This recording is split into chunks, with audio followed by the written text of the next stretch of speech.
경기 지속가능 농정연구소는 지난해 12월 19일 오후 2시 경기도 친환경 농산물 유통센터 2층 휴게실에서 경기 친농연 10주년 기념 좌담회를 개최했습니다. 농민운동의 현황과 전망이라는 주제로 진행된 이날 좌담회는 경기 친농연의 지난 10년간의 활동을 농민의 자주적 역량 강화, 농촌의 생태문화 확대, 농업의 미래 비전 증대 등 다양한 관점에서 살펴보고 한국 사회의 식량 주권 운동, 급식운동, 농민운동 등의 성과와 의미에 대해 토론했습니다. 패널들은 그동안 경기도 친환경 학교급식 공급 시스템을 만들어온 과정 하나하나가 경기 친농연 회원들의 노력과 투쟁으로 만들어진 경기도 농민운동의 역사라고 강조했습니다. 경기 친농연의 농민운동은 지난해 8월 11일 현장과 생태 지향성을 강조하며 출범한 경기 지속가능 농정연구소와 함께 보다 더 체계적으로 진행될 것으로 전망됩니다. 연구소 출범 후 처음으로 열린 이날 좌담회에는 그동안 경기 친농연과 함께 활동해온 전주영 여주농민의 교육부장, 장경우 전 농식품부 장관 정책보좌관, 최재관 더불어민주당 여주시 양평군 지역위원장, 이창한 건국대 산학협력단 겸임교수, 송원규 농업농민정책연구소 여름 부소장 등이 참여했습니다. 경기 친농연에서는 김상기 회장, 한서구 사무처장, 이효희 경기 지속가능 농정연구소장이 참여했습니다. 오늘 이렇게 농민운동과 또 농업농산 활동가, 연구자, 이렇게 각 분야에서 활약하고 계시는 분들을 모시고 좌담회를 하게 되어서 경기 친농연 10주년 이래 가장 영광스러운 날 중에 하나가 아닐까 이렇게 생각합니다. 저희 경기 친농연 어느새 이제 10주년이 돼서 사실 지난 시기들을 쭉 정리하다 보니까 정리하는데 우리 이제 농민운동 함께 해왔던 분들 그리고 이제 농민운동이 어떻게 가야 되는지 이런 부분들 좀 말씀 듣고 농민들이 신뢰하고 또 나름대로 함께 해왔던 분들 이제 동지요 친구처럼 함께 이제 전문적으로 연구도 해주신 부분을 현장에서 우리가 이제 나름대로 활동으로 실현해왔던 부분들을 어떻게 보면 다시 한번 좀 이야기를 나누는 시간일 것 같아요. 그리고 향후에 앞으로 10년을 우리 경기 친농연 어떻게 좀 갔으면 좋겠는지에 대한 조언도 듣고 그런 자리가 됐으면 좋겠습니다. 결국 농민들의 소득을 올리고 가격을 보장받고 안정적인 판로를 보장받는 것은 농민들의 정치 활동의 결과물입니다. 즉 우리 농민들의 사회적 지위와 역할들이 이 사회에서 어느 정도 평가받고 있느냐 거기에서 결국 결정이 납니다. 그래서 올해 저희가 다들 많은 분들 오셨었지만 지난번 10주년 할 때 저희가 몇 가지 미래 비전을 얘기했습니다. 유기농도 얘기했고 연계도 얘기했고 지역 자치도 얘기했었습니다. 그래서 결과적으로 우리 친환경 농민이니까 우리가 친환경을 주장하고 우리 기후위기 극복을 위해서 우리 농민이 앞장서서 유기농을 하자. 그것은 당연한 것이고 공급업식도 마찬가지고. 그런데 그런 일들을 이뤄낼 수 있는 힘들을 어떻게 만들 것이냐. 우리 여기 보시면 이제 최재원 비서관님도 직접 어떻게 보면 가장 앞장서서 지금 정치에 나서고 계신데 모든 농민들이 다 뭐 정치를 하고 출마하고 할 수는 없지만 향후 10년에 우리 경기 친농연의 미래를 만들어 나가는 데 있어서 무엇이 좀 중요하겠는가 이런 부분들을 여러 이제 전문가님들이시면서도 우리 경기 친농 입장에서는 어떤 동지이고 친구이고 선생님들이시기 때문에 그런 얘기를 좀 듣고 싶은 겁니다.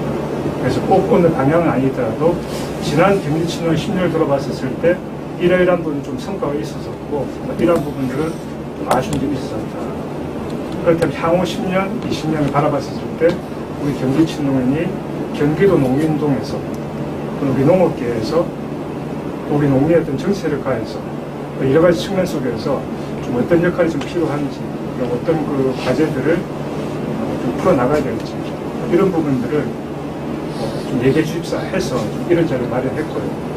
여기 계신 분들의 그 말들을 저희가 좀 잘 정리하고 해서 백서에도 좀 담을 계획이고요. 그리고 뭐 영상은 영상대로 저희가 또 좀 남길 생각입니다. 그래서 좀 그런 취지로 저희가 하고, 우리 또 요번에 이제 뜻깊게 우리 여희 박사님이 또 우리 소장으로 요번에 이제 또 독립연구소가 좀 꾸려지기 때문에 그런 어떻게 보면 첫 자단외주 연구소를 하는, 그래서 좀 그런 의미를 해서 좀 좋은 말씀 해주시기 당부드리겠습니다. 고맙습니다. 네. 경기도 친환경 학교급식 운동본부 집행위원장으로 경기 친농연과 함께 해온 최재관 전 청와대 농업비서관은 30년 동안 수입 개방 반대 운동을 해왔는데 더 이상 반대 투쟁만으로 농민들의 활로 개척이 어려운 상황에서 경기 친농연은 지난 10년 동안 학교급식 운동을 통해 농민들의 새로운 활로를 개척한 훌륭한 사례를 만들었다고 평가했습니다. 초창기에 그 기억이 나는 게 항상 이렇게 추울 때 거기 농성을 많이 했잖아요. 거기 특히나 학교 급식에 친환경 농산물이 납품하게 되게 하기 위해서 예산과 정책을 바꾸는 일을 하기 위해서 항상 겨울마다 거기서 이제 싸웠던 기억들이 나고, 아마 그런 것들이 많이 야기된 것 같아요. 처음에는 너무 힘들고 했지만은 결국 그걸 통해서 조직이 아주 단단한, 지금 얼마 전에 이제 10주년 저도 그 기념식 갔는데 정말 가슴이 설렐 정도로 이렇게 그 뿌듯한 그런 감회를 느낄 수가 있었습니다. 그래서 지난 10년 동안 너무 고생을 많이 하셨고 전국적으로 가장 훌륭한 조직을 만들었지 않나 이제 이런 생각이 들고요. 그 처음에 이제 급식 이 친환경 친농연이 좀 고민이 됐던 거는, 저 같은 경우는 수익 개방의 물결이 너무 이제 거세게 들어와서 더 이상 막을 게 없다. 그때 이제 10년 전쯤이었는데, 그 당시에도 뭐 어지간한 게 다 개방이 돼서, 하여튼 제가 좀 느꼈던 거는, 진짜 막을 게 없다 할 정도로, 결국 지금 현재 와서 우리나라가 58개국하고 뭐 FTA를 체결하고 거의 아마 전 세계에서 제일 많이 했는지 어쩐지 모르겠는데 그 정도로 개방 수준이 높다 보니까 지난 1990년도 이제 86년도 우루과이 라운드부터 해서 저희가 저도 이제 전농 활동을 하면서 한 30년 정도 수입 개방 반대 운동을 한 것 같아요. 뭐 쌀 개방 반대부터 한칠레 FTA 반대, 그래서 온갖 FTA 반대들을 해왔는데, 그것이 이제 세월이 지나가면서 거의 더 이상 반대 투쟁으로 막을 수 있는 것들이 별로 없어진, 물론 여전히 지금도 CPTPP 하면서 여전히 지금도 개방 대세 속에 있지만, 이제 10년 전만 하더라도 이미 너무나 많은 부분들이 개방이 돼서 더 이상 이것 가지고 새롭게 농민들의 활로를 열어가기는 힘들겠다라는 생각들을 많이 했었고, 그 속에 이제 한 가지 희망이라고 생각했던 게 공공급식 시장. 특히나 그 당시에 이제 학교급식이 처음으로 학교급식 조례 제정 운동이 이제 2003년도, 2년도, 3년도에 이제 막 전국적으로 확산이 되면서 경기도도 그때 이제 경기도 학교급식에 어떻게든지 친환경 농산물을 확대하면서 친환경 농가들의 활로를 열어가자 이런 생각을 했었고, 그 당시에도 사실은 친환경 농업이 많이 있었지만은 가격이 안 좋았어요. 친환경이면 무조건 산다라고 했지만 이게 틈새 시장이 되다 보니까 틈새에 다 모여가지고 실제 생산량이 많지 않았지만은 일반 시장에서 친환경 농산물은 거의 팔로가 없었고 친환경 농사 하시는 분들도 거의 망해가는 상황이었고, 이제 그런 어려운 조건 속에서 공공시장을 열어내는 것이 정말 시대적 과제였고, 그 당시 지금 생각해보면은 비유로 좀 생각이 드는 게 구명정. 배가 거의 이제 난파해 가는데 구명정이 될 수 있지 않을까. 이게 전체 대안이 된다고는 생각 안 했고, 그나마 구명정이 돼서 이 숨통이라도 열어줄 수 있는 것이 친환경 시장, 학교급식 시장에 친환경 농산물을 결합해서 계획된 농산물을 공급하는 것이 중요하지 않을까 해서 그 당시 저는 이제 학교급식 운동본부 집행위원장이었는데, 그러니까 이해관계가 잘 맞아떨어져서 우리 이제 친환경 농사 지시는 분들하고 학교급식 운동본부가 이제 결합해서 그 학교급식 시장을 열어나가는 이제 그런 활동들을 했던 것 같습니다. 그래서 지난 10년의 과정에서 저는 그 수익 개방 반대 운동에 나름 새로운 그 기존의 반대 운동에서 좀 긍정의 운동으로 무엇인가 활로를 열 수 있는 새로운 대안의 모색의 과정이었고, 실제로 이제 성공할 것인가 하는 그런 생각을 했었는데 10년을 대득 지나와서 이렇게 살펴보니까 그야말로 경기 친농협은 이 속에서 이제 훌륭하게 그 경제적으로도 그 많은 도움을 줬지만 뭐 전체 농민 중에 퍼센트로 치면은 뭐 만족할 만한 수준은 당연히 아니지만 그 어려운 속에서도 새로운 모색을 했다는 측면에서는 성과적으로 볼 수 있겠다라는 생각이 들었고, 좀 그러면서도 좀 아쉬운 점은 그것이 이제 전체적인 농민 운동에 좀 좋은 모범은 보였지만 전체적으로 확산하는 데는 여전히 이제 한계를 많이 가지고 있고, 앞으로 그런 부분을 어떻게 그 이런 모범을 계기로 더 이제 확산해 나갈 수 있는 그걸 만들어낼 것인가 하는 것이 좀 숙제가 아닌가 그런 생각이 들고요. 그리고 조직적으로는 좀 제가 이제 경기친농협을 오면서 한 얼마 전에 10주년 기념식을 했는데 큰 거기 어딥니까? 학교의 대광당이었나요? 네. 거의 호텔급, 신텍스. 예, 신텍스라는 호텔급 그런데 이제 800명이 거의 정경련이 회의하듯이 그런 분위기로 이렇게 성대하게 회의를 해내는 그런 것들을 보면서 역시 우리 농민운동 조직도 돈이 있어야 된다. 그래서 친농련이 그 출하회를 중심으로 그 경제적인 자립을 이뤄내는 것이 농민운동이 얼마나 크게 중요한 부분인가 하는 부분을 실제로 체감했었고, 야, 이런 것들이 참 우리가 경제적인 부분 좀 무시하잖아요. 많이 무시하는데 실제로는 그게 굉장히 중요하다는 거를 이번에 친농련이 보여줬고, 그 앞으로도 친농련의 그 성장을 해나가는데 특히나 우리 연구소 같은 경우도 바로 그런 물적 기반 또 경제적 힘에 의해서 연구소도 꾸려나갈 수 있고 또 더한 정책들을 해나갈 수 있다는 것에서 굉장히 훌륭한 사례를 보여줬다 이런 생각이 들었습니다. 전주영 여주농민의 교육부장은 수입 개방을 막지 못하면 다 죽는다는 생각에 농민들을 조직해 수입 개방 저지 투쟁을 해왔지만 막지 못했다면서 학교 급식이 없었다면 친환경 농민들은 살아남지 못했을 것이라고 평가했습니다. 그 당시에 이제 전동 경기도연맹 사무처장 일을 제가 했었어요. 그리고 똑같이 저도 이제 농민운동을 하면서 쭉 관심을 갖고 전력을 다했던 거는 다른 게 없었던 것 같아요. 돌이켜보면 그 수익 개방 저지하는 싸움에 이걸 막지 못하면 큰일 난다, 죽는다 이런 생각을 갖고 하여튼 그 농민 대중을 최대한 조직해서 이걸 막자, 이거 막을 수 있다 이런 또 자신감을 갖고 사실은 했었고요. 이제 그런 속에서 그것만 사실은 매달려서 했어요. 저는 솔직히 말씀드리면.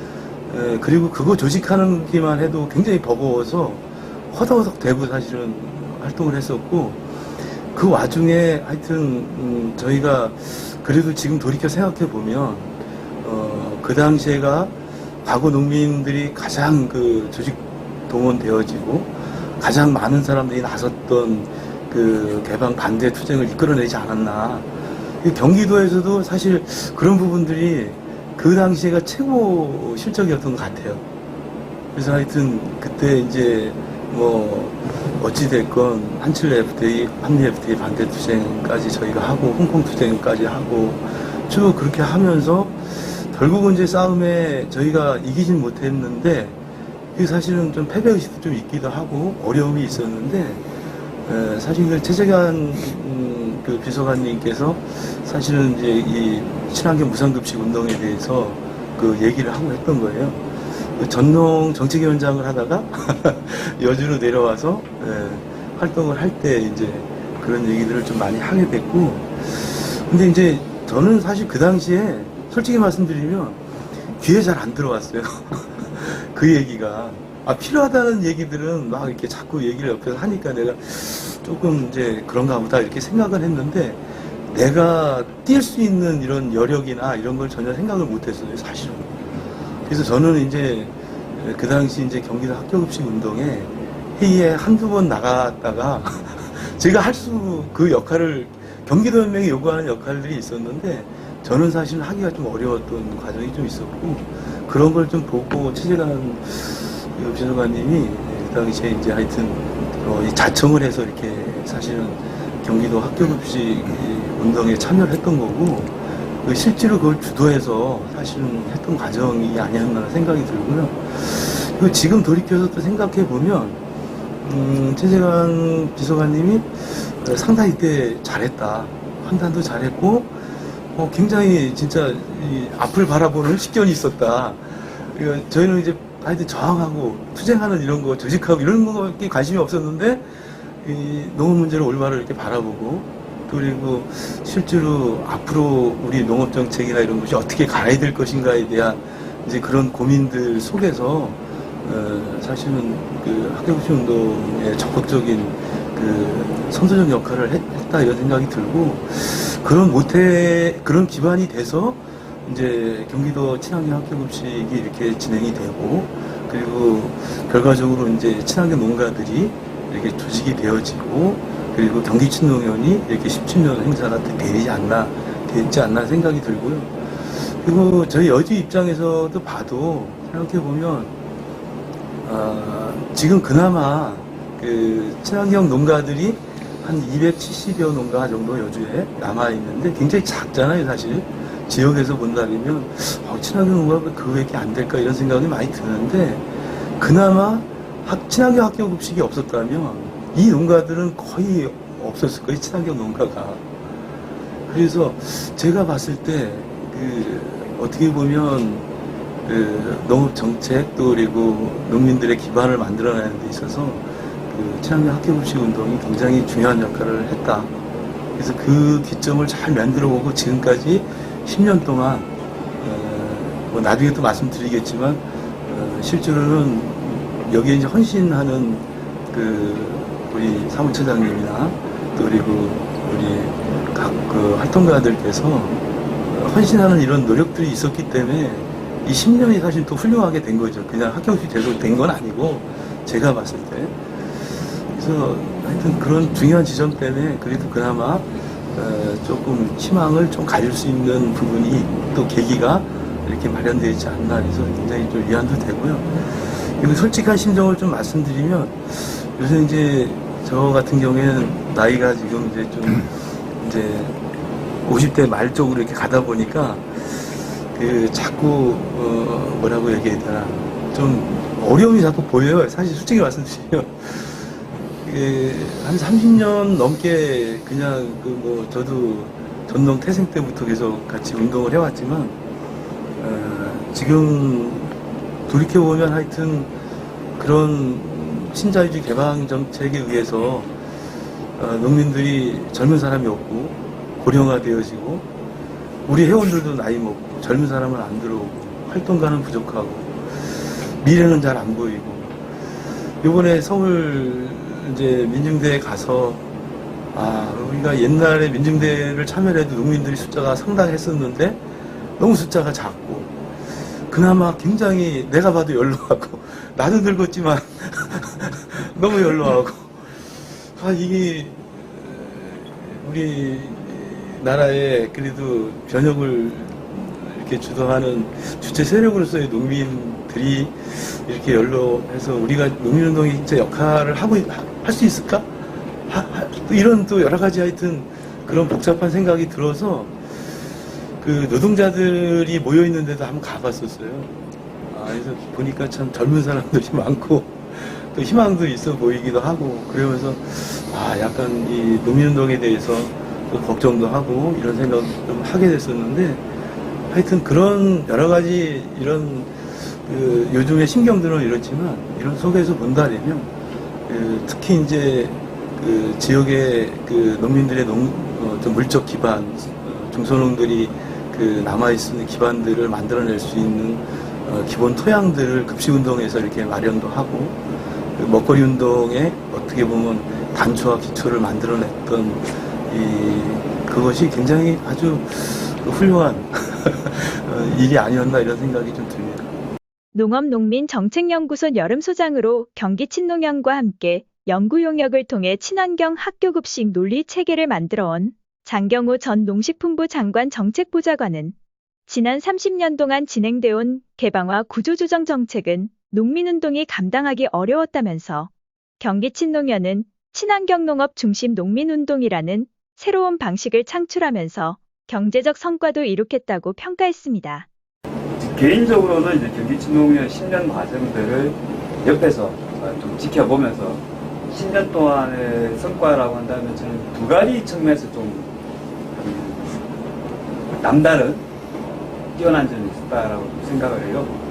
첫 번째는 우리 90년대만 해도 농촌이나 농민이라고 하면 공통점이 굉장히 많았어요. 서로 간에 논농사 좀 짓고 밭농사 같이 붙여서 하고 부업으로 소 몇 마리 키우고 돼지 좀 이렇게 하고 소위 말하는 이제 전통적인 복합 영농이 농민들의 이제 다수였고 주된 부분이어서 그래서 농민들과의 동질성도 굉장히 높았고 서로 간에 이제 공통적인 관심사도 꽤 많았고 그랬는데 이게 누가 말하는 이제 개방이라든가 혹은 구조조정이라든가 이것이 한 30년 이상 지속되면서 그 시간 동안에 이제 농민들 내에서 농촌 내에서 공통점보다는 차이점이 점점 더 생겨나게 됐죠. 농민들 중에서도 이제 좀 격차가 벌어지고 품목이 서로 다르게 되면 다른 품목 하는 사람들에 대한 관심도도 줄어들게 되고 이게 이제 어쩔 수 없이 변화하게 된 상황이면 과거처럼 하나의 단일한 이슈나 단일한 사안을 가지고서 농민운동이 이 모든 부분들을 다 감당해 나가기에는 좀 어렵다. 시간이 갈수록 결국은 자기가 가장 이해관계를 가지고 있는 어떤 분야에서 조금 더 이제 관심을 가질 수밖에 없는데 경기 친농연은 이제 그런 측면에서 친환경 농업이라고 하는 즉 모든 농민들이 동질성은 좀 낮아지고 이제 서로 다른 차이점들이 많이 생겨나가는 과정에서 친환경 농업을 하시는 분들 특히 이제 경기도에서는 그 친환경 농업을 중심으로 해서 뭔가 이제 농민운동의 새로운 어떤 방식들을 창출했다고 하는 측면에서는 좀 굉장히 그 부분이 의미 있게 좀 평가해야 될 지점이고요.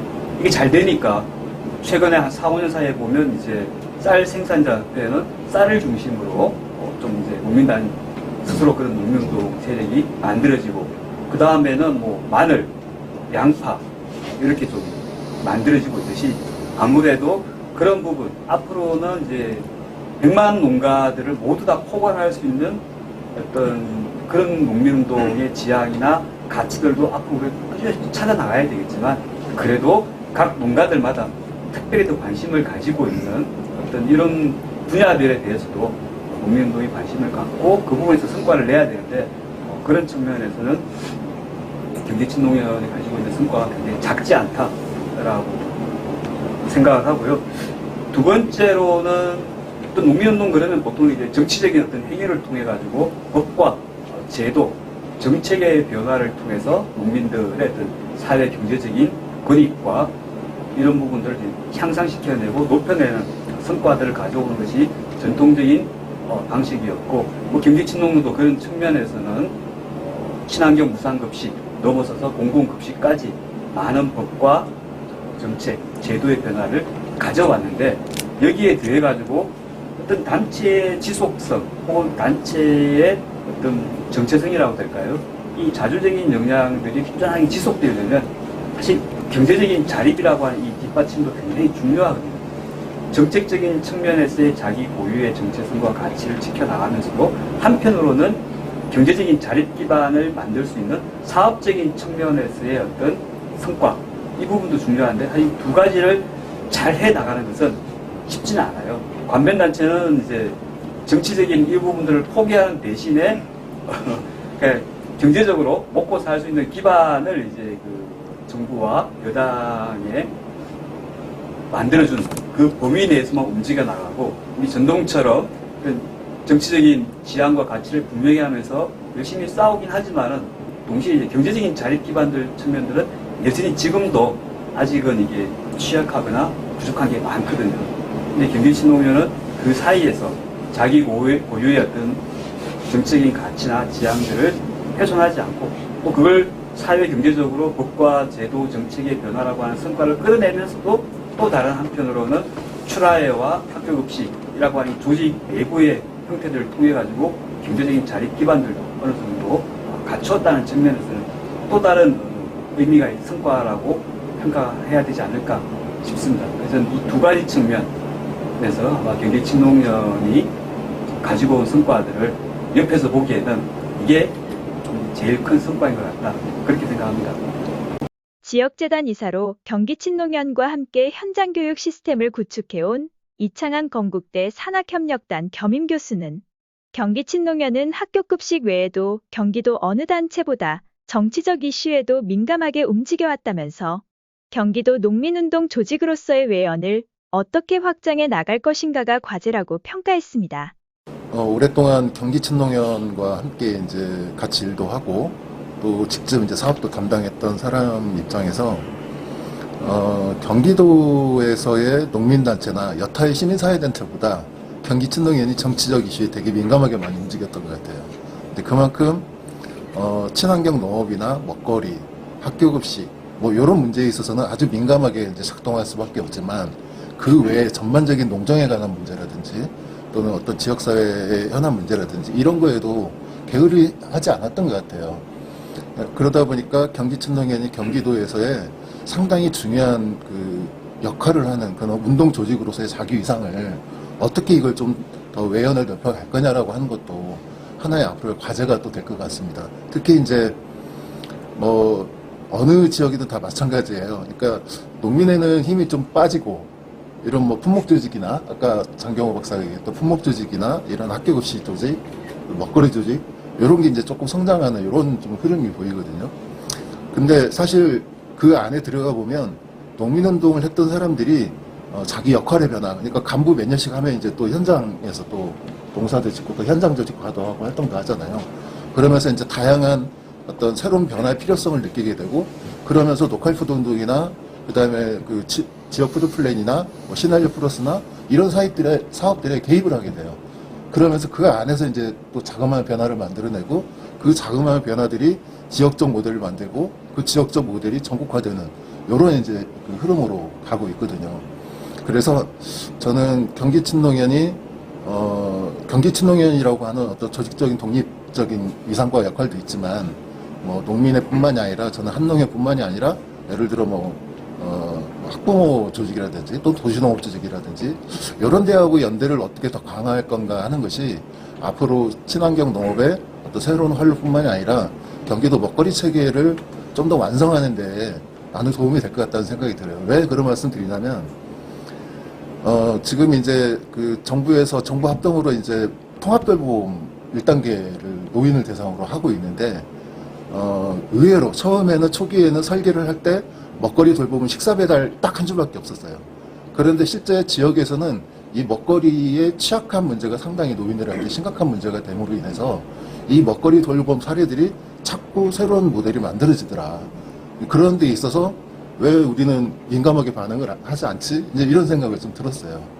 그래서 주로 이제 그 지역사회 보장협체 요런 데하고 그다음에 이제 뭐 그 분여회라든지 뭐 요런 데가 이제 나서서 그 사업을 하더라고요. 이걸 이제 지역 먹거리 체계와 연계해서 돌봄 사업을 지금은 1단계 노인이지만 앞으로는 뭐 2단계, 3단계 점점 확대될 것이니 요런 좀 그 길목을 잘 지켜서 그걸 좀 잘 활용하는 그리고 그게 지역사회의 새로운 어떤 그 공동체 운동으로 경기친노련이나 농민운동 조직이 역할을 할 수 있기를 저는 그런 바람이 좀 들었거든요.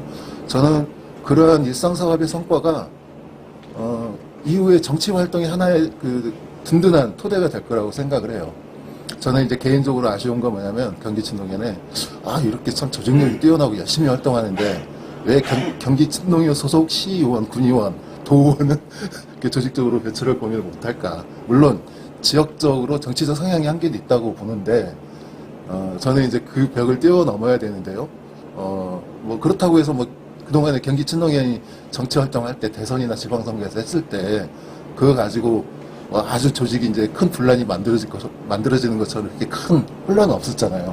잘 우리가 논의하고 합의하고 이끌어왔기 때문에 그런 좀 정치적인 역량과 그다음에 이제 대외적인 그 좀 활동 이런 걸 통해서 앞으로 경기친농연이 실제 지역 정치 주체가 되는 하나의 조직으로서의 역할도 하면 어떤가라는 생각을 해봤습니다.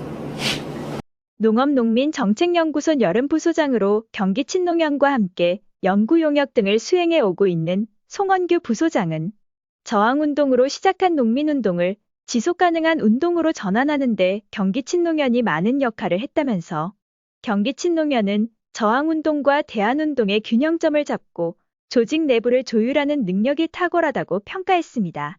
지금 한국 사회 전반은 87년 체제를 깨뜨리고 뭔가 새로운 걸 만들어야 되는 과도기에 있다라는 것이 여러 측면에서는 이제 나타나고 있다고 생각하는데 민주화 운동 속에서의 민중운동으로 저항운동을 시작했던 농민운동이 미래에도 같이 구상하는 그건 아주 두루뭉술 얘기하면 지속 가능성을 보여주는 이제 운동으로 전환하는데 경기친농연이 상당히 많은 역할을 했고 그 의제를 중심에 올려놓고 전환하는 데 상당히 크게 기여했다고 생각을 합니다. 이게 운동이 하나만 가지고 갈 수는 없고 또 이런 상황이 되면 저항운동이 더 강해졌다가 또 대안을 제시하는 게 요구받으면 또 그 내용도 개발하고 운동에게 참 요구되는 게 많은데 그 균형점을 찾는 게 참 어렵다고 저는 관찰을 하면서 보여졌는데 경기친농연 그런 균형점을 항상 좀 내부에서 잘 조율했다고 생각이 들고요. 그런 면에서 이제 보니까 어쨌든 뭐 문서로 보기도 하고 사회운동 조직이라는 게 만들어지면 명확하게 하여튼 잘 되다가 후퇴하고 이런 건 명확하게 항상 나타나지 않습니까? 근데 그 후퇴하는 시기를 최대한 지연시키고 잘 유지하는 것은 경기친농연처럼 이제 조직력을 유지하는 문제하고 내부의 결속력을 다지면서도 이게 지역에서 경기친농연이 지향하는 게 또 시군에서도 풀리게 하는 문제가 상당히 앞으로 중요하다고 생각하는데 그러면서 이제 이회박 소장님께서 말씀하셨지만 농보다는 그걸 그래서 이제 소비주대 친환경 농업 다 이제 소비주도로 얘기하는데 농의 힘으로만은 안 되는 걸 이제 도시와 소비 혹은 시민들의 힘으로 같이 바꾸어 나가는 그런 운동이 저는 이제 먹거리 운동의 역할이었다고 생각을 하는데 그걸로 바꾸어 나가는 데 있어서 경기도에서는 경기친농연이 어떤 방향을 제시하느냐가 시군들이 움직이는데 상당히 중요한 의미를 가질 것 같고 근데 아직까지 봤을 때 그 논의가 내부에서 충분히 이루어지지는 않고 있는 상황 아닐까 그런 고민이 들었습니다. 경기친농연 한서구 사무처장은 경기친농연의 학교급식 사업 참여와 관련 경기친농연은 먹고 사는 것에만 관심이 있다는 따가운 눈총을 받았지만 먹고 살기 어려우면 다른 생각을 할 수가 없다면서 경기친농연의 지난 10년은 조직적 힘을 축적하는 과정이었다고 평가했습니다.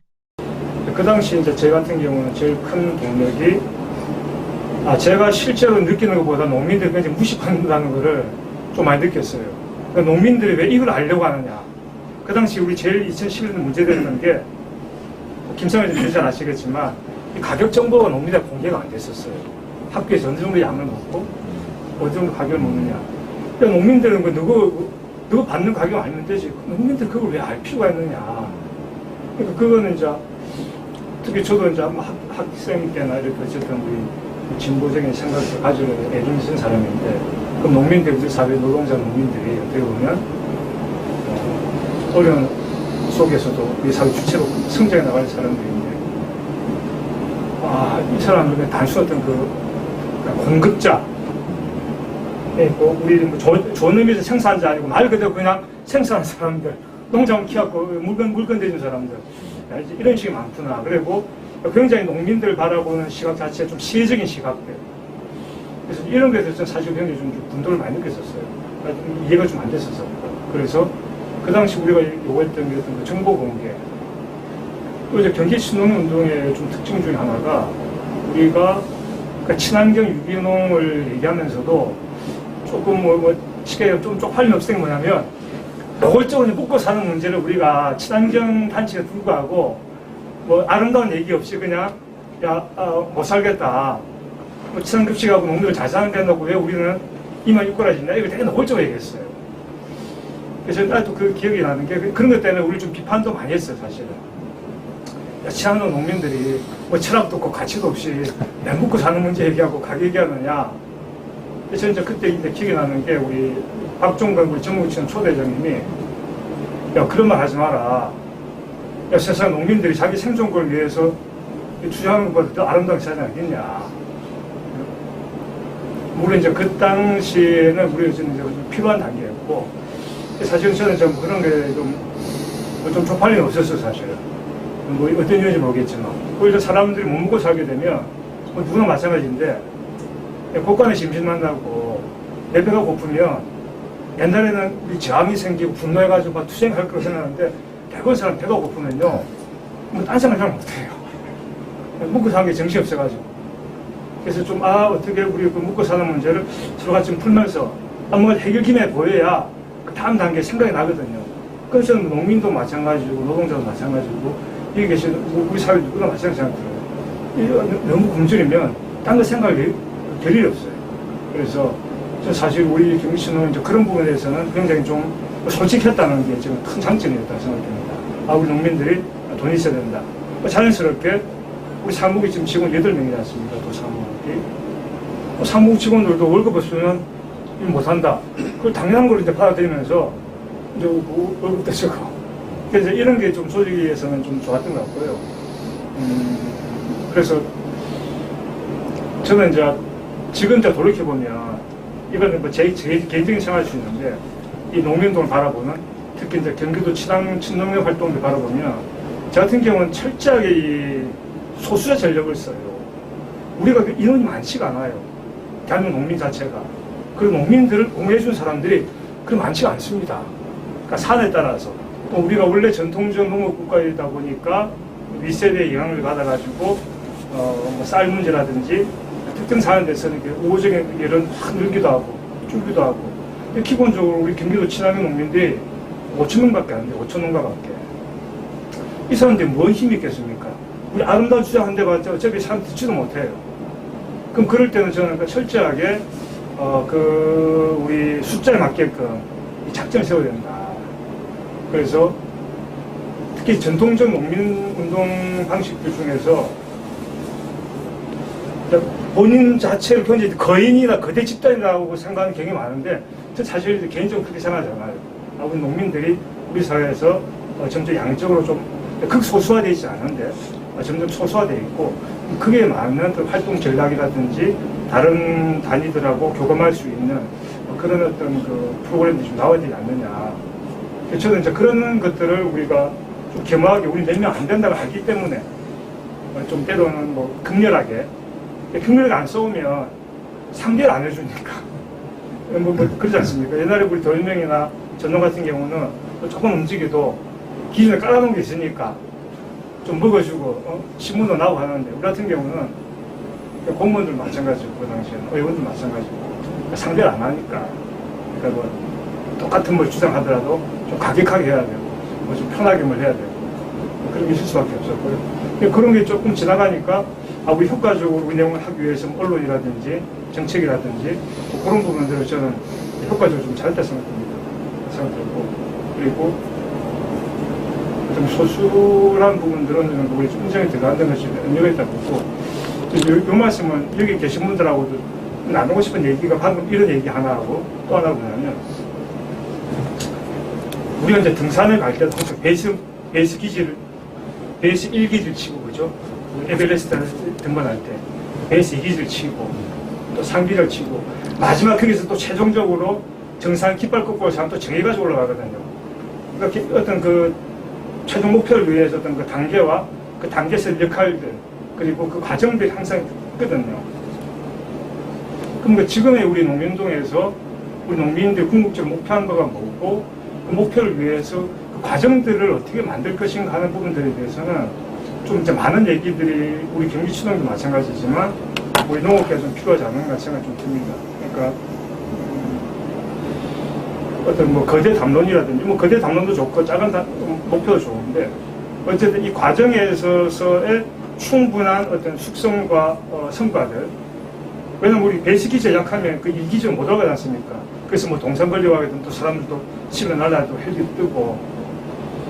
그래서 이 과정에서 충분한 힘을 쏟고 그 성과물들을 체력들을 다시 약간 우리 여러 사람들이 좀 나누고 회복하고 좀 이제 이런 접근들이 뭐 이제 그런 걸 한다 해가지고 우리 최종 목표들을 방기한 게 아니지 않습니까? 있는 게 아니고 항상 우리 정상에 이제 등반해야 된다는 생각 가지고 있는데 이런 게 좀 저는 지금 좀 약하다는 생각이 좀 많이 듭니다. 그러다 보니까 여기 계신 분들 중에서도 어떤 뭐 다양한 사회 역할들을 수행을 하고 했는데 그런 어떤 행위들이 우리 농민운동 또 농업계의 성과물로서 좀 축적이 안 되는 문제 이런 부분들에 대해서 사실 좀 고민들을 많이 가지고 있습니다. 그래서 경기치농연도 우리 안에 모든 행위들이 어떻게 조직적으로 좀 축적시킬 것이냐 그리고 그런 부분들이 얍삽한 게 아니고 우리가 큰 뜻을 위해서 에베레스트든지 백두산인지 한라산든지 꼭대기 오르기 위해서 우리 농민들이 함께 힘을 좀 모으는 과정이다.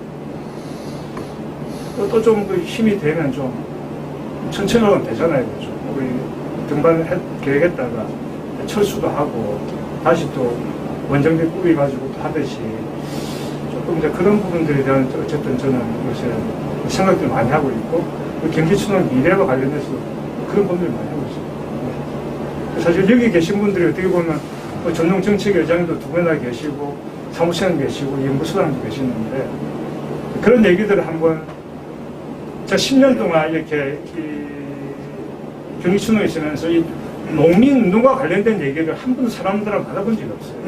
뭐 그런 토론회를 하는 걸 한 번도 본 적이 없어요. 뭐 그런 토론하게 되면 제가 가서 좀 이제 우리도 앞으로 조직적으로 어떻게 될 것인지 좀 발표 상태에서 궁금하니까 좀 들을 텐데 제 기억으로는 그걸 안 하더라고요. 왜 안 했는지 모르겠는데 어쨌든 좀 그런 고민들이 좀 있습니다. 이와 관련 최재관 위원장은 경기친농연은 정치적이지 않은 구호로 예상과 법을 만들어 왔다면서 생존권 투쟁은 비정치적이면서도 가장 치열한 정치투쟁이라고 평가했습니다. 친노년이 정치투쟁을 잘해왔다. 그러니까 정치적이지 않은 구호를 가지고 알고 보면 가장 정치적인 투쟁을 했어요. 바로 예산과 법으로 직방이죠. 여기는 경기도의 예산이 곧 농가의 매출하고 연결되는 독특한 구조를 가지게 되면서 생존권 요구가 바로 정치투쟁인 거예요. 바로 예산투쟁이고 바로 급식을 지지하는 정당과 반대하는 정당에 대한 타격으로 이렇게 이어지는 아주 독특한 구조였는데 하여튼 그것 때문에 가장 비정치적이면서 가장 정치적인 이제 그런 집단으로 됐던 그 태생부터가 그랬던 게 저는 이제 우리 진농연의 이제 특징이라는 생각이 들고 그랬기 때문에 항상 정치투쟁이었던 거죠. 항상 생존권과 삶의 조건을 개선하기 위한 투쟁이 예산과 제도랑 연결이 돼버리니까. 그래서 그것에 대한 정당성은 그 농민들이 다 동의를 하는 거야. 그건 당을 떠나서 이 친농연에 몸을 담고 있는 모든 농민들은 그 생존권을 위한 그 정치투쟁에 동참을 해왔기 때문에 그래서 그런 면에서는 저는 이게 굉장히 훌륭한 사례다. 앞으로도 그 생활과 삶과 정치를 어떻게 잘 연결해 나가는 그런 과정들을 할 것이냐 그런 생각이 들었고 두 번째는 우리가 어떤 문제를 정작 실현하기 위해서 이렇게 들어가다 보면은 대답은 구체적이라는 거예요. 정답은 구체적이고 그 우리 기득권이 있는 사람들이 법을 고칠 때 보면은 아주 구체적인 걸 고쳐요.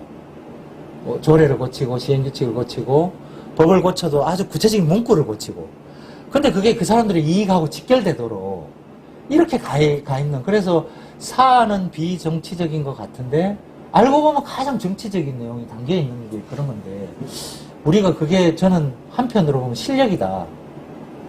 그래서 우리도 우리의 문제를 해결하기 위해서는 그만큼 구체적인 해답에 가닿아야 되고 그런 구체적인 해답을 가지고 투쟁을 해야 되는데 그게 어찌 보면은 너무 구호로 있거나 멀리 있다는 건 나도 잘 모른다는 뜻이야. 반대로 얘기하면 내가 그 문제에 대한 이해도가 낮다라고 할 수도 있는데 하여튼 그런 면에서 보면은 친노년이 굉장히 구체적이었고 얻고자 하는 것이 그리고 비정치적인 것 같았지만 가장 또 정치적인 전선에 서 있었고 이렇게 해왔다는 데서 좀 그 귀감이 된다는 생각이 들어서 앞으로 저는 농민운동도 보다 더 구체적일 필요가 있고 생활적인 요구와 정치적인 요구는 배치되는 게 아니라 오히려 더 대중적이면서 더 정치적인 이슈로 더 구체적인 이슈로 나가는 과정으로 정치가 좀 가야 되지 않을까 그런 생각을 해보고 있습니다.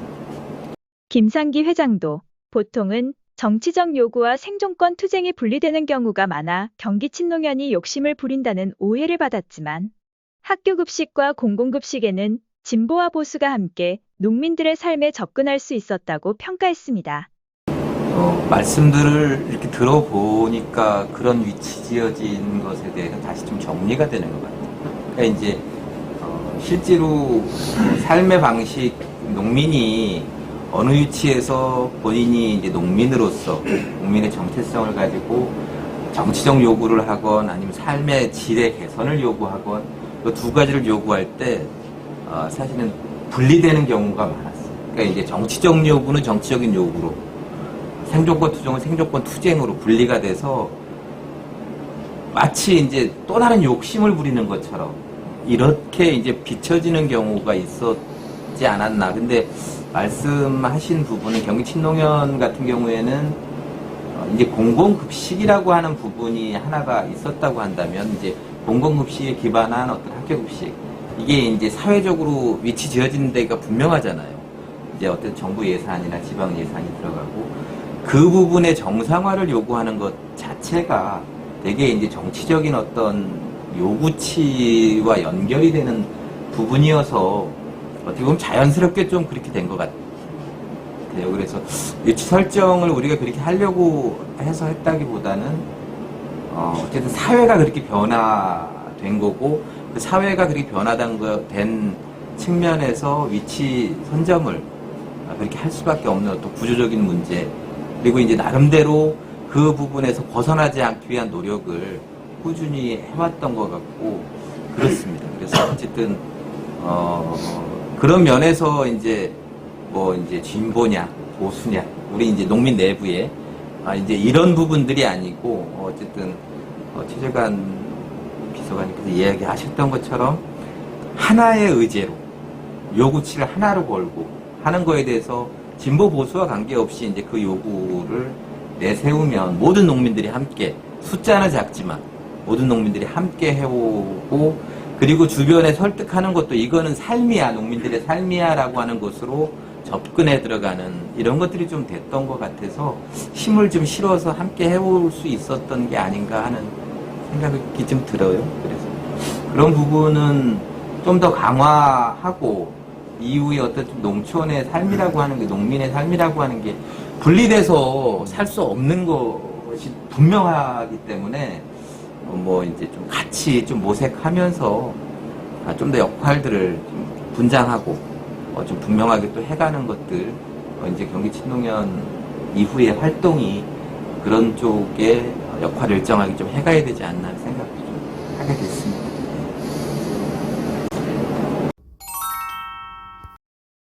그 농업 현장과 또 정책을 만드는 것을 이렇게 연결하는 그 역할도 굉장히 중요한데요. 들어가셔가지고 청와대에 들어가서 여러 가지 활동 두 분이 이제 같이 그런 역할을 해주셨는데, 그 우리의 농정의 목표와 방향을 바꾸자는 얘기는 굉장히 많이 했는데, 그 농민의 삶의 전환을 위해서 또 지속 가능한 농업을 위해서 여러 가지 이제 이 위기를 극복하기 위한 굉장히 중요한 과제 중에 하나이기도 하고요. 그래서 현실적으로 우리 삶을 변화시키는 데 있어서 농민의 삶이겠죠, 구체적으로는.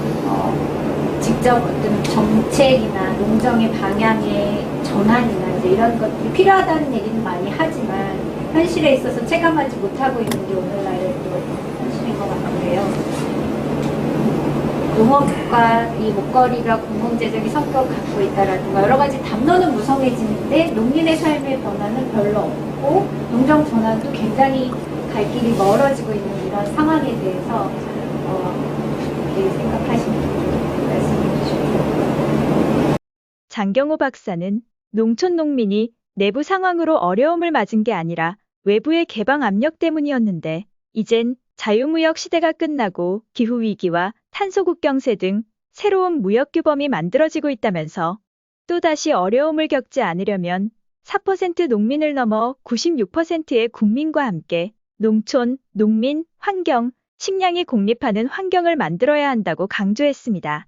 전주영 교육부장은 농민들과 함께 정책 토론도 하고 수입 개방 반대 운동도 열심히 했지만 농민들의 보수적인 투표 성향은 변하지 않았다면서 오히려 도시화가 지역을 변화시켰다고 분석했습니다. 이창한 교수는 노동자들이 공장에서 투쟁하듯 농민들도 지역 상황에 맞는 대안 마련과 실천이 중요하다면서 경기 친농연의 경험은 경기도 농민운동의 10년 전망을 열어가는 행보가 될 것이라고 평가했습니다. 이에 한서구 처장은 아직은 친농연 한몸 건사하기 바쁘다면서도 2026년 지방선거에 농업계 진보적 인사를 배출하는 것이 목표라고 말했습니다. 최재관 위원장은 아무리 좋은 정책도 힘이 없으면 관철되지 않는다면서 구체적인 계획과 함께 힘을 길러 세력화해야 한다고 말했습니다. 김상기 회장은 정당보다 정책 실천이 중요하다면서 정책을 농민의 언어로 표현해야 하고 정치도 구호가 아닌 농민의 삶과 환경 및 미래의 문제라는 인식이 필요하다고 말했습니다.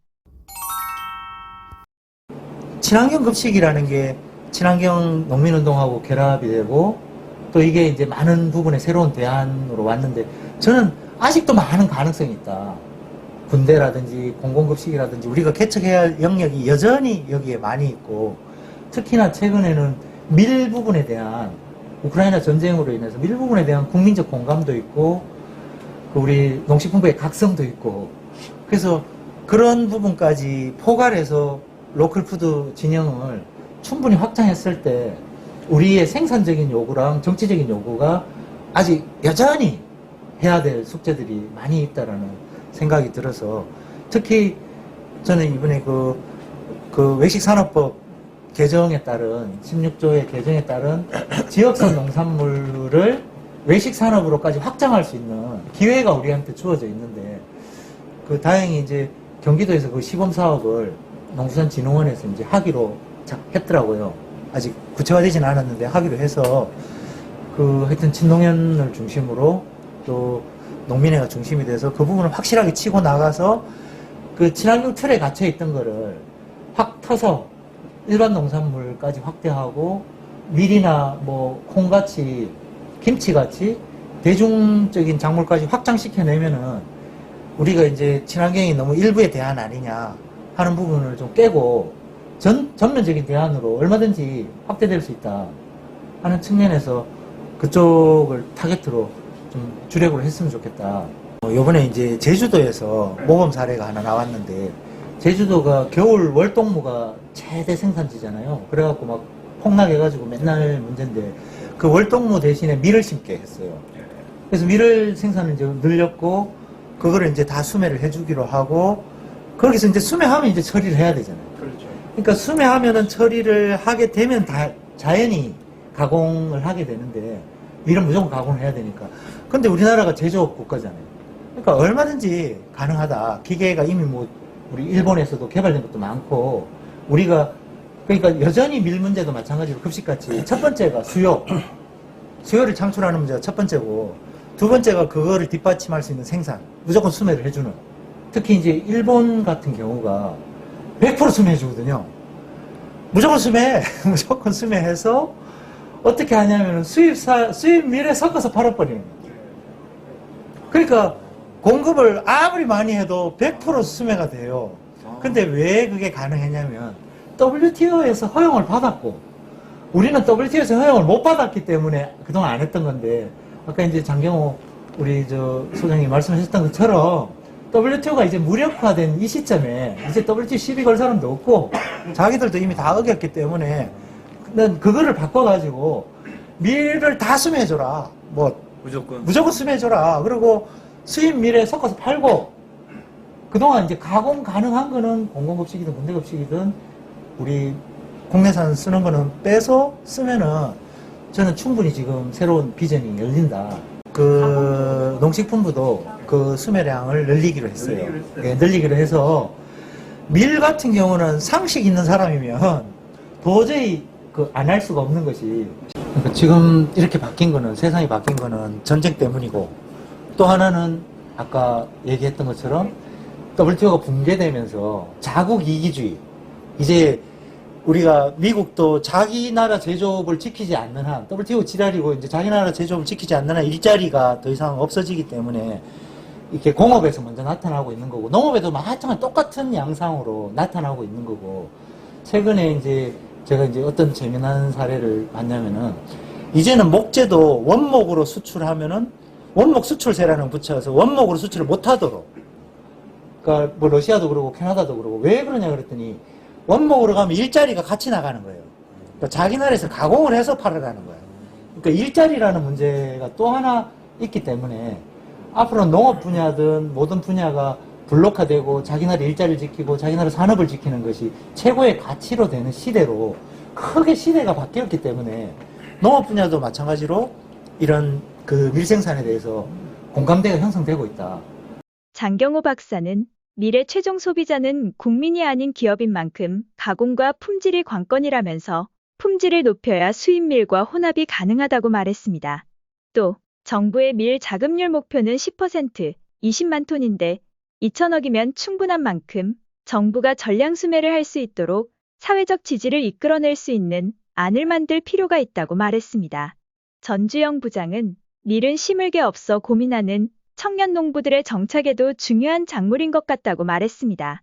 밀 재배 면적이 늘어나려면 이모작이 가능해야 하는데 경기도는 밀과 콩 등을 연구하는 팀들이 모두 해체되고 사례만 올인하고 있다고 합니다. 이에 장경호 박사는 기후 때문에 이모작이 안 된다고 하는데 훨씬 북쪽인 개성이나 강원도 고성에서도 이모작을 하고 있다며 정부가 소비만 책임져 준다면 기술적으로는 얼마든지 가능한 일이라고 말했습니다. 또 살과 밀의 이모작이 어렵다면 콩과 밀의 이모작은 얼마든지 가능하다고 말했습니다. 그동안 문제점으로 지적되어 왔던 밀 가공도 문제가 없는 만큼 정부가 식량 자급에 대한 의지만 있다면 밀 자급률 향상과 함께 살 생산 조정 정책에도 큰 도움이 될 것이라고 합니다. 따라서 밀은 친환경 농업 확대와 친환경 농민들의 조직 확장에도 크게 기여할 것이라는 주장입니다. 친환경 농업인 연합회 조직 확장은 사실은 품목 확대고 계약 방식을 어떻게 안정해 할 거냐. 요거만 마련되면 마늘도 다 됐고 양파도 다 됐고 감자도 다 됐고 이게 다 찼거든요. 그런데 이제 연작 피해가 생기고 하니 사실은 예비 농지가 필요해요. 그러면 일반 농민들이 다시 들어와 줘야 돼요. 일반 농민들이 참여할 수 있는 구조를 만들고 그 부분은 저는 콩하고 밀 되게 유력하다. 향후에는. 저는 사람들이 제가 이제 태양광이나 기후위기나 에너지를 얘기하면 그러더라고요. 야, 너 이제 농업은 안 될 것 같으니까 포기했구나. 글로 갔구나. 이제 이런 얘기를 하는데 전혀 그게 아니고 우리가 이제 친환경에 대해서 매진해 왔잖아요. 매진하다 보니까 일반 농업하는 사람들에 비해서 10% 정도밖에 안 되잖아요.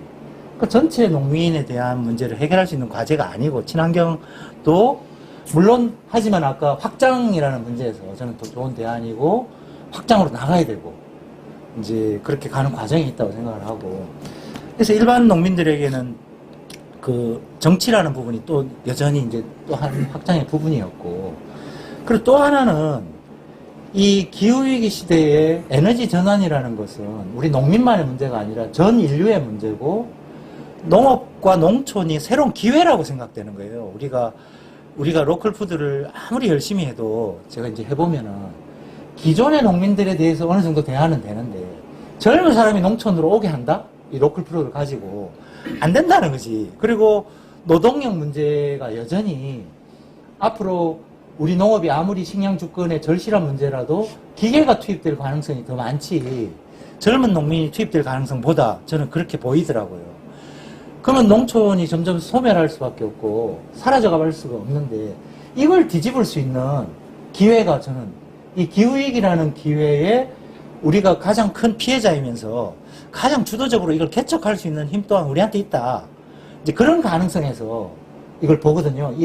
사실 에너지가 바뀐다는 것은 산업이 바뀌고 문화가 바뀌고 엄청난 지각 변동이 우리 사회에 일어나는 건데 농촌이나 농민이라는 이 소외된 지역이 주인으로 올라설 수 있는 좋은 기회이기 때문에 그래서 그동안 근데 우리가 대응을 잘 모르다 보니까 소극적으로 대응하다 보니까 당하고 오히려 태양광에 뺏기고 침탈당하고 오히려 이것이 지금도 그 농민들이 제일 싫어하는 1번이 태양광이 돼 있을 정도로 우리가 침탈당하고 있는데 자세히 들여다보면은 우리가 여기 주인이 된다면 그 에너지를 재생에너지로 친환경 에너지로 바꿔나가고 이게 농촌 주민들의 삶을 더 풍요롭게 할 수 있고 그래서 우리 농업 총생산이 사실 한 50조밖에 안 되는데 저는 에너지 생산으로 50조 이상 할 수 있다.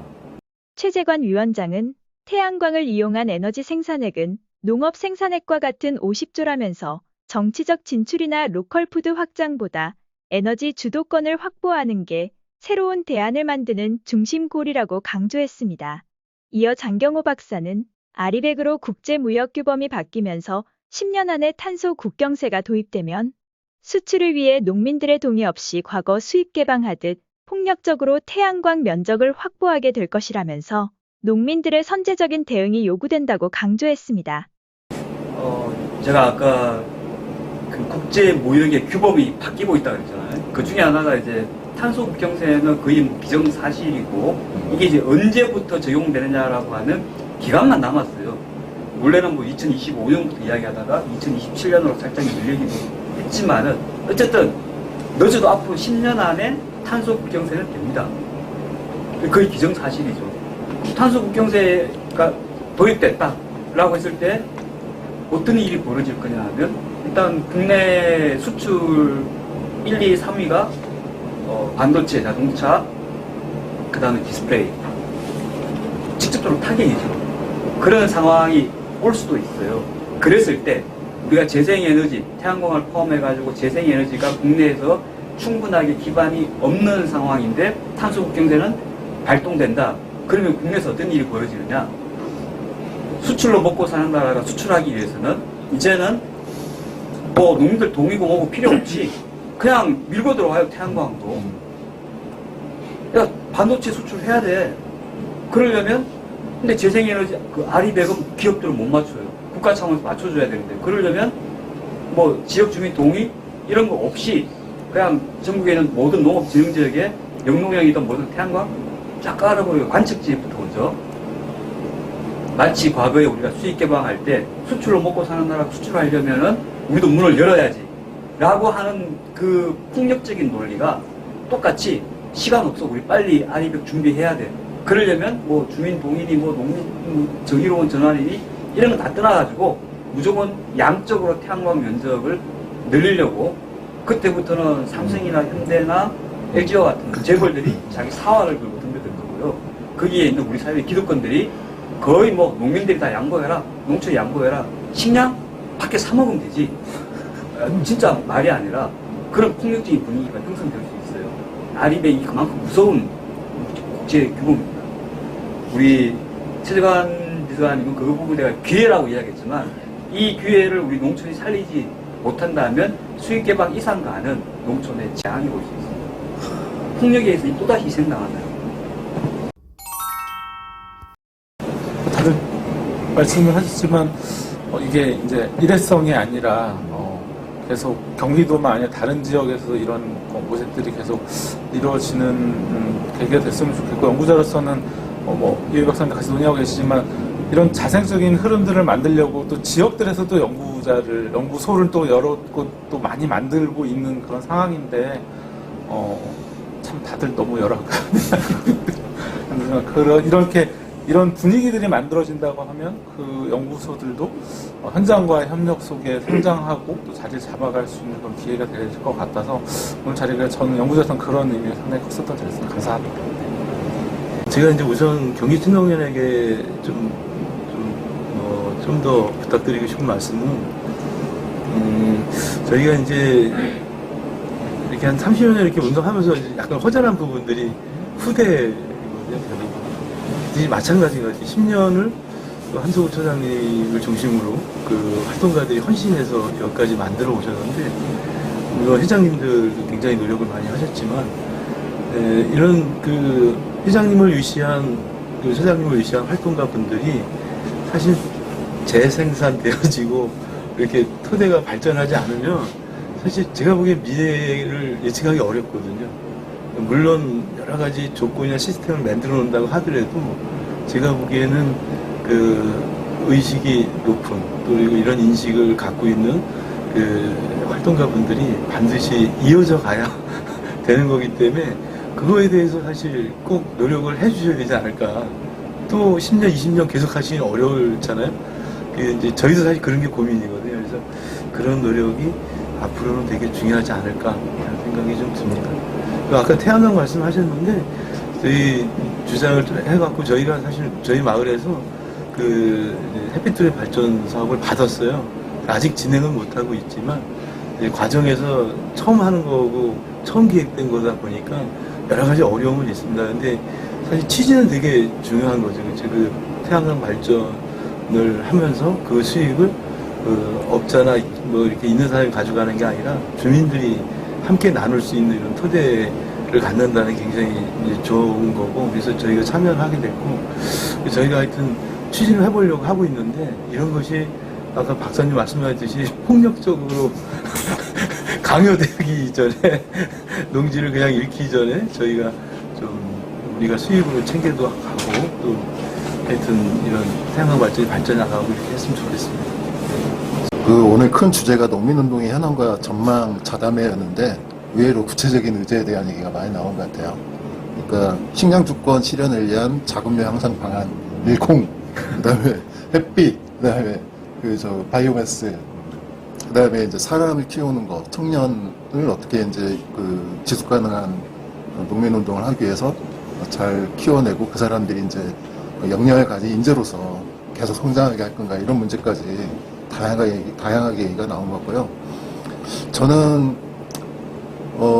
경기친농위원회에서 오늘 이제 얘기 나왔던 것 중에 이제 아까 한석우 처장님이 그동안에는 우리가 이제 당면한 먹고 사는 문제에 충실했고, 그래서 우리가 체질을 강하게 기르기 위한 과정이었다라고 하는 얘기가 되게 인상 깊었어요.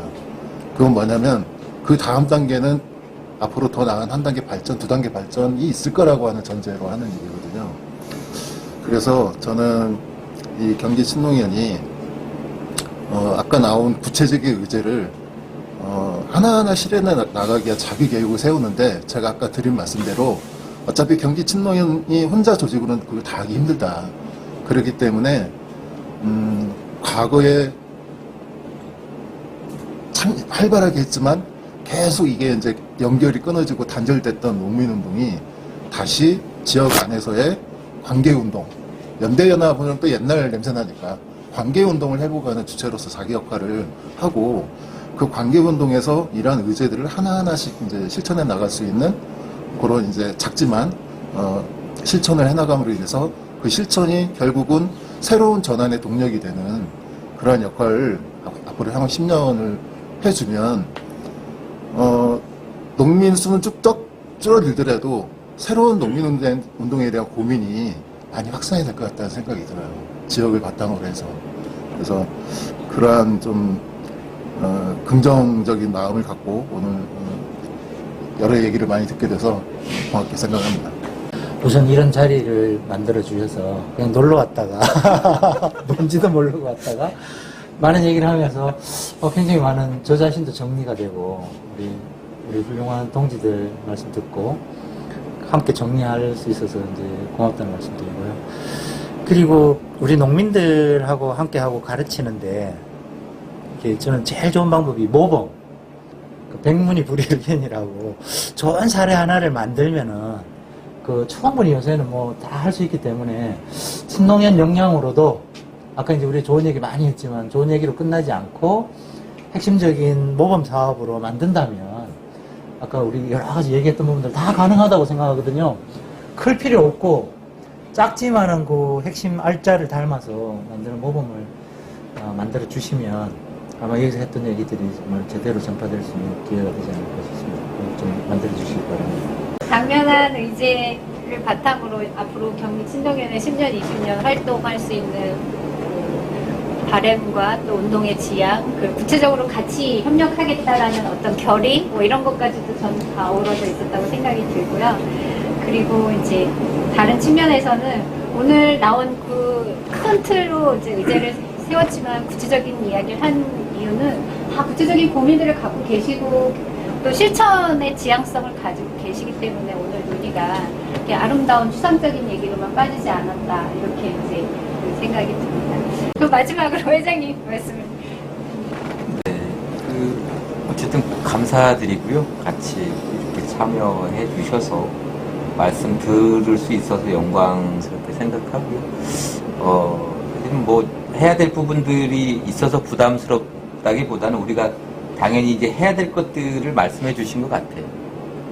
해야 될 것들이고 고민해왔던 부분들이지만 이제 현장에서 농민들이 어떻게 실천할 건지에 대한 부분들을 구체적으로 이제 풀어내서 우리 이제 조직적인 과제로 그리고 이제 우리 힘으로 안 되는 것들은 연대를 통해서 과거도 그래 왔고 앞으로도 그래 갈 것이다라고 하는 말씀을 드리면서 한편으로는 이제 의제를 이제 분명하게 좀 공동의 의제는 설정을 해야 되는 거 아닌가.